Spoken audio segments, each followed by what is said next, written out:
What we've seen is that there has been progress. You know, we had the first slaughterhouse closure in Vietnam back in 2020. We had another slaughterhouse closed by another organization a few months ago. And while there is still a very large trade, much larger than we would like, 5 million dogs and 1 million cats at the last estimate, we do think public attitudes are changing against the trade. You know, the fact that we're getting letters, the fact that we're getting reports. And when we do these reports, we tell people, can we give these reports to the government? Most 95% say yep. 95% say put it publicly. So we do feel that the trade is decreasing, but we feel it has to decrease much more to protect Vietnam and its people, as well as tourists.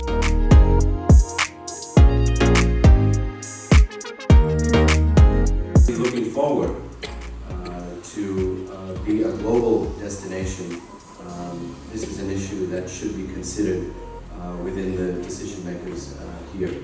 It is certainly something that I have learned in working with many foreign tourists themselves and foreign tourism organizations when they are looking to promote Vietnam as a world-class tourism destination, a modern and safe and welcoming tourism destination, that DCMT is a hurdle in our ability to do that.